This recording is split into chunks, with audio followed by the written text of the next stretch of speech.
Hey everyone, welcome back. Today we're taking a deep dive into the world of backpacking and freeze-dried food. Yeah, a fascinating comment. We've got this really cool guidebook all about how to make your own freeze-dried backpacking meals. It's uh it's really interesting how the book ties together the whole, the practicalities of food and the backpacking experience itself. Right. So we'll be kind of exploring not just the recipes, but also like the essential mindset and the skills that you need to thrive out there in the wilderness. Yeah, so the book starts off in talking about backpacking as like a transformative journey. Right. It's not just about hiking, it's about pushing yourself, connecting with nature, discovering something about yourself along the way. Hmm.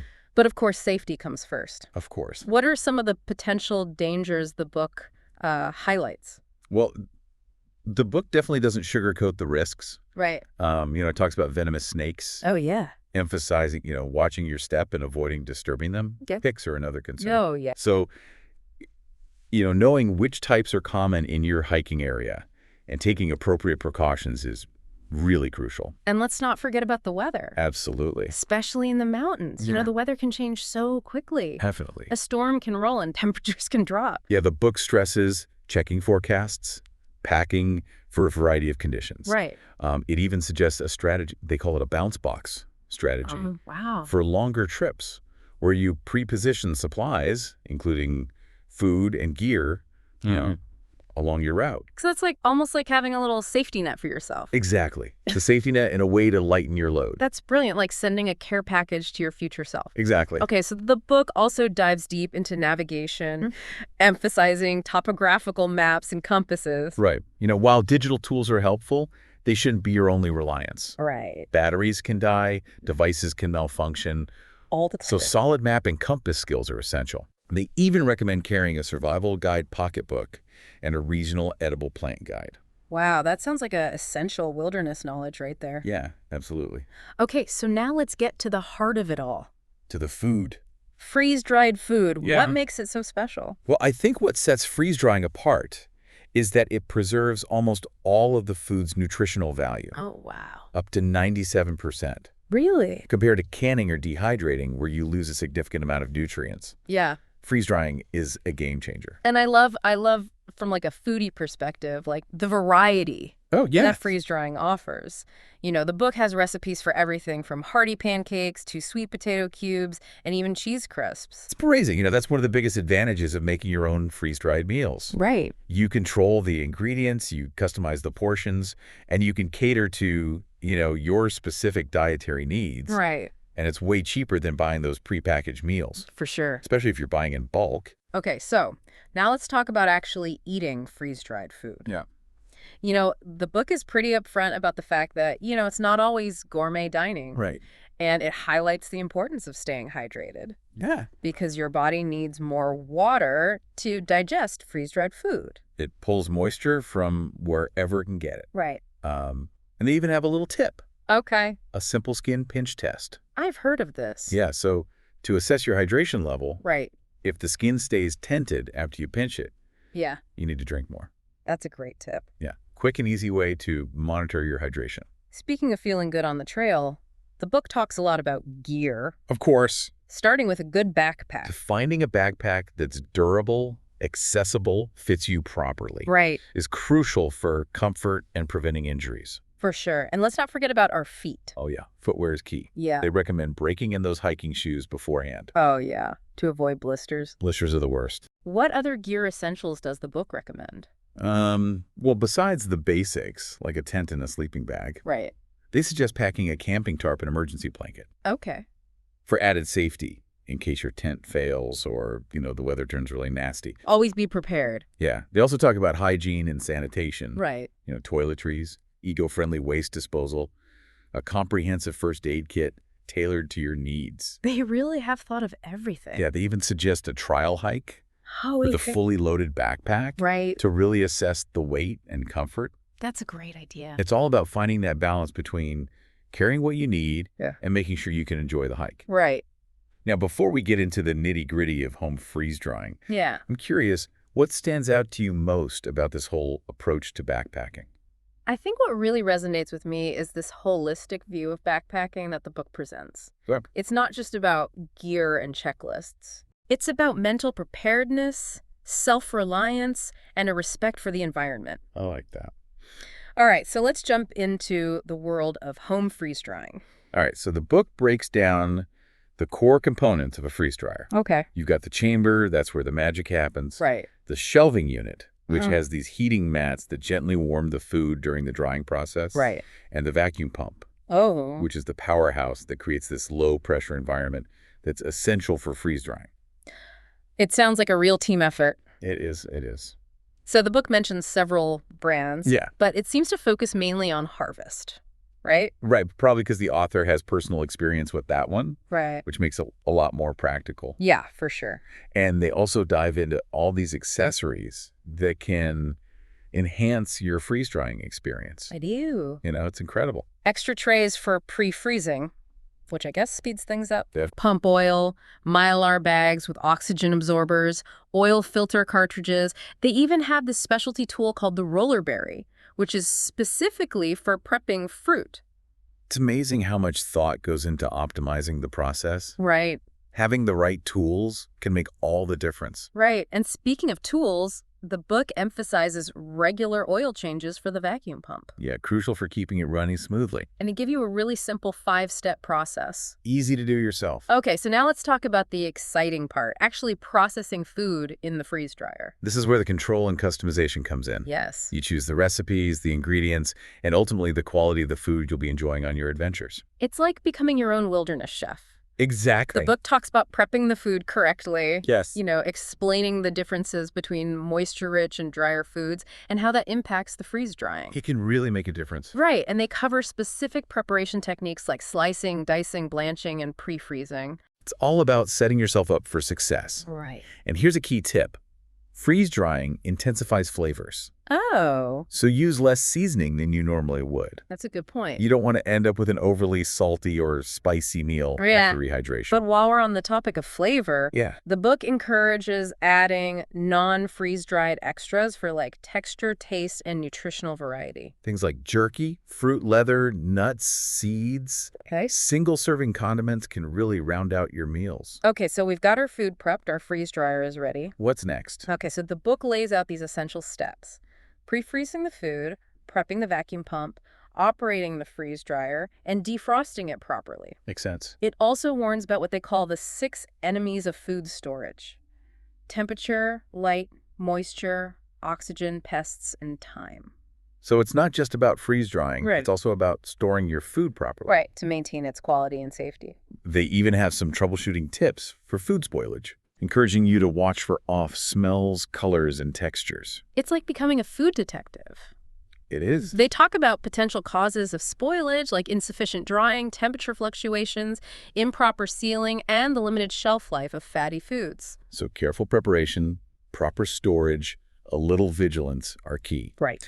Now let's move on to rehydrating those freeze-dried meals and bring them back to life. Okay, this is where things get really interesting. Right. So the book explains the 2 main methods: cold water and hot water. Okay. So cold water is convenient, works well for quicker meals, while hot water speeds up rehydration for larger meals. Yeah. But it can impact the texture if you soak them for too long. So it's a trade-off It is. between speed and texture. They also mention that rehydration times and water ratios vary depending on the ingredients. Yeah. So following those package instructions is really key. Absolutely. It's like having a personalized rehydration guide for each meal.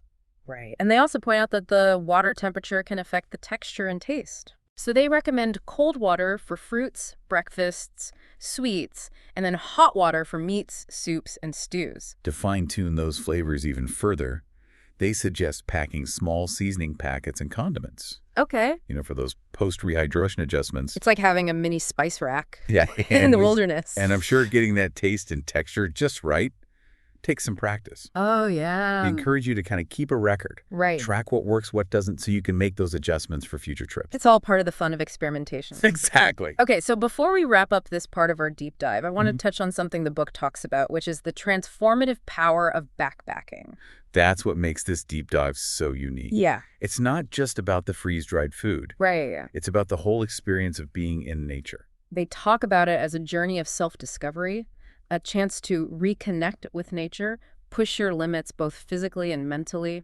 And when you combine that with the creativity and self-sufficiency of preparing your own food, it becomes even more special. It really does. Okay, we'll be back in a flash with more. Sounds good. Yeah, it's about taking ownership of your entire backpacking experience. Yeah. Right. And this book really emphasizes tailoring your food to the specific demands of backpacking.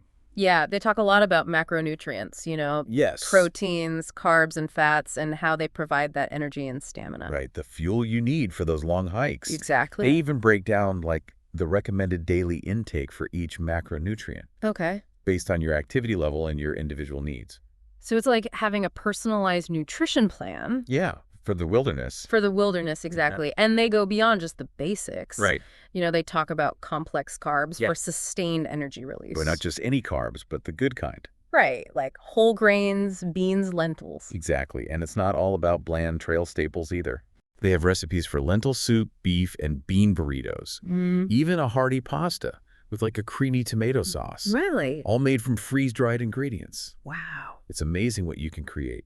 So to balance those carbs, they also emphasize protein-rich foods. Absolutely. Like lean meats, nuts, and seeds. Right, for muscle repair and recovery, which is crucial. Right, especially after a long day of hiking. Exactly. They have recipes for savory sausage scrambles, chicken and rice casseroles, trail mix packed with nuts and dried fruit. Sounds delicious. And let's not forget fat.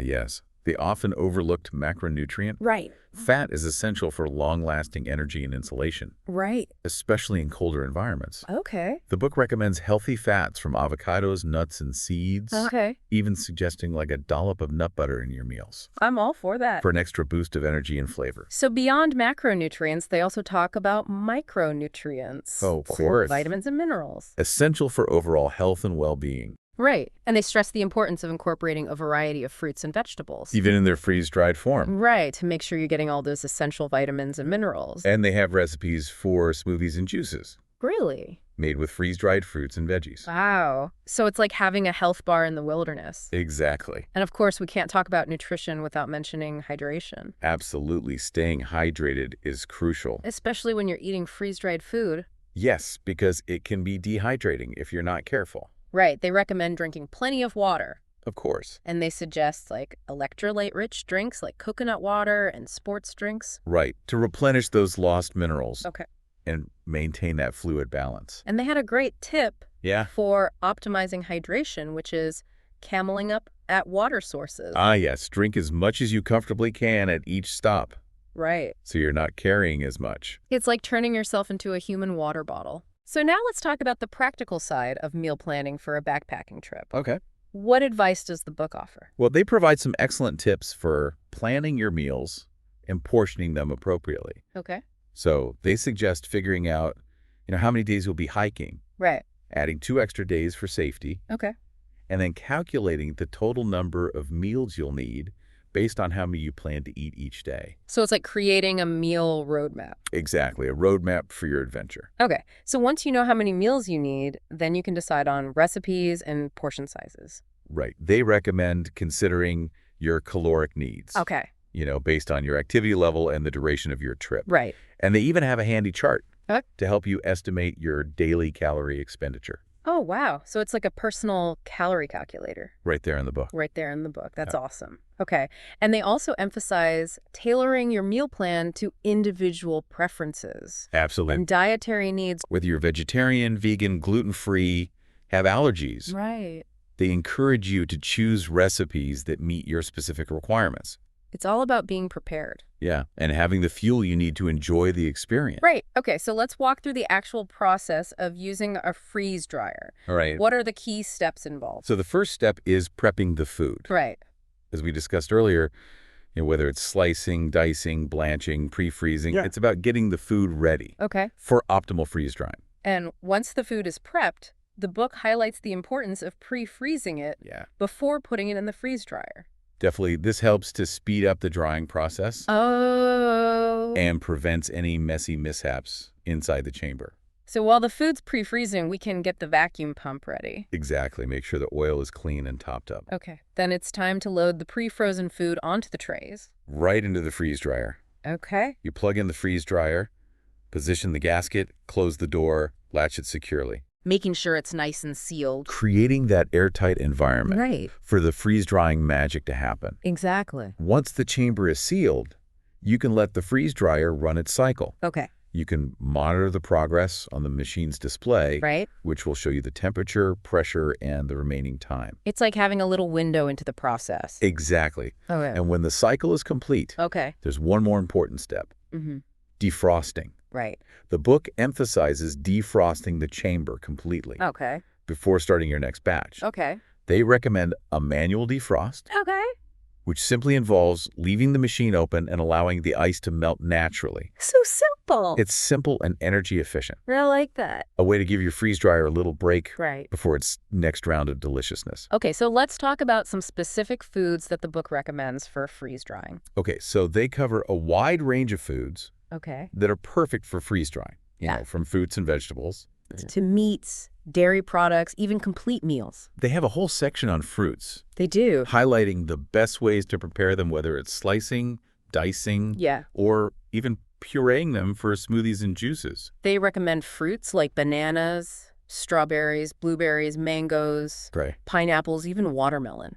Wow. And to help fruits retain their vibrant colors and flavors, they suggest a quick blanching before freeze drying. It's like a mini spa treat. Exactly. Yeah. And when it comes to vegetables, they have a comprehensive list. Lay on me. Broccoli, carrots, cauliflower, corn, green beans, mushrooms, onions, peppers, potatoes, spinach, and so much more. It's a rainbow of possibilities. It is. They also recommend blanching most vegetables before freeze drying to preserve their texture and nutrients.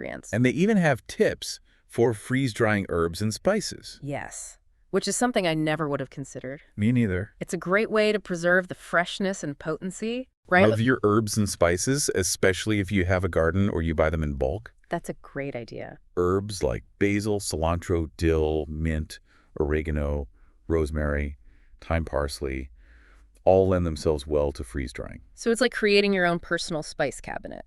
Exactly.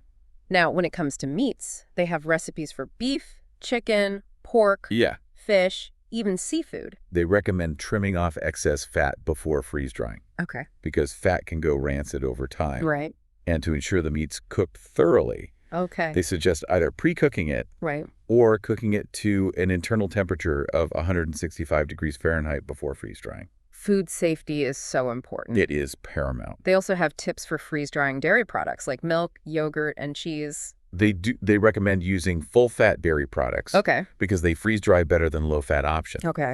And they suggest pre-freezing dairy products before putting them in the freeze dryer just to prevent any spills. Now, as thorough as this book is, I'm sure there's some limitations to freeze-drying.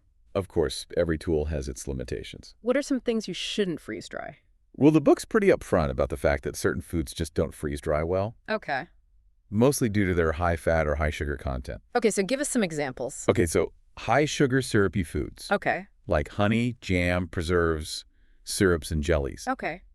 They don't freeze well, and they can create a sticky mess inside the chamber. So it's best to stick to foods with lower sugar content for optimal results. Right, and what about like oils and fats? Yeah, oils, butter, mayonnaise, anything with a high oil or fat content. They explain that the freeze dryer is designed to remove water-based moisture. Not oil-based moisture. So those things could actually damage the machine?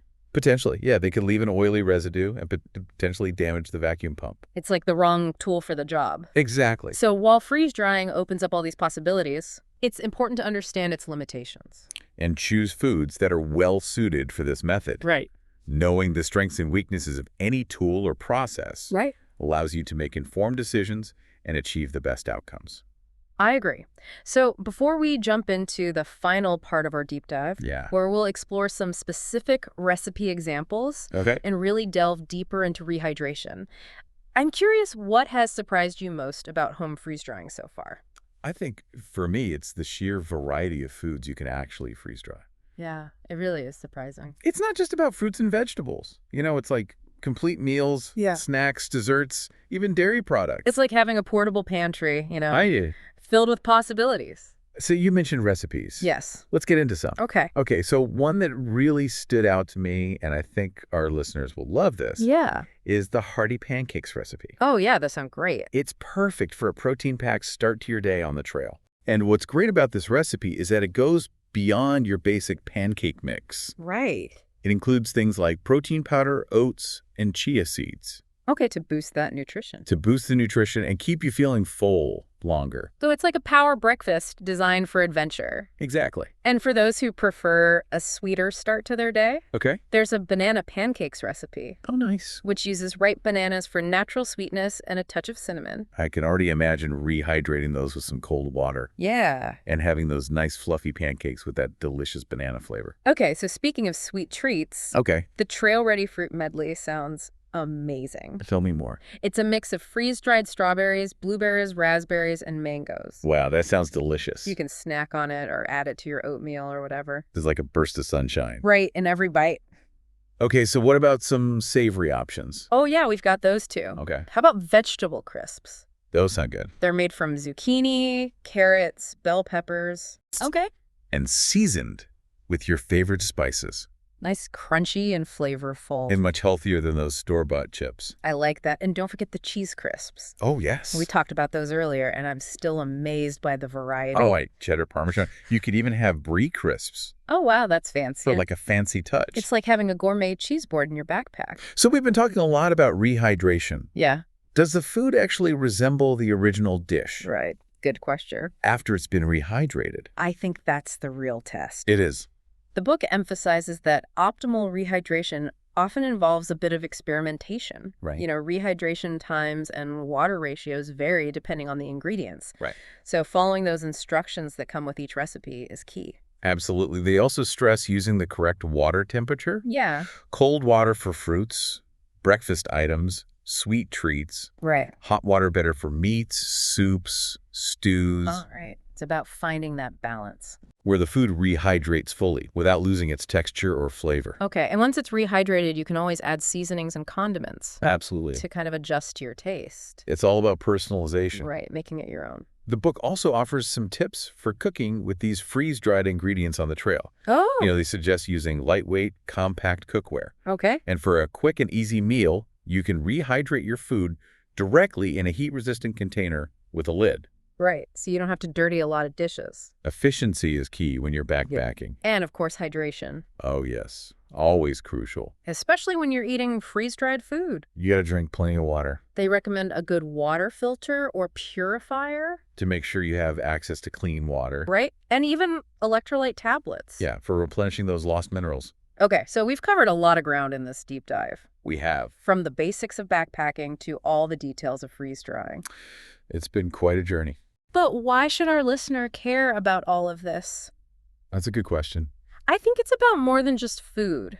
I agree. It's about this lifestyle of adventure. Yeah. Self-reliance, connection with nature. Pushing your limits. Exploring new places and creating memories. And crafting your own adventure. Exactly. Fueled by these nourishing meals that you prepare yourself. So as we wrap up this deep dive, we want to leave you with this. All right. What personal adaptations or culinary creations can you imagine for your own backpacking experience? Good question. What flavors will you create? What memories will you make? The wilderness is calling. And the possibilities are endless. Happy trails, everyone. Happy trails.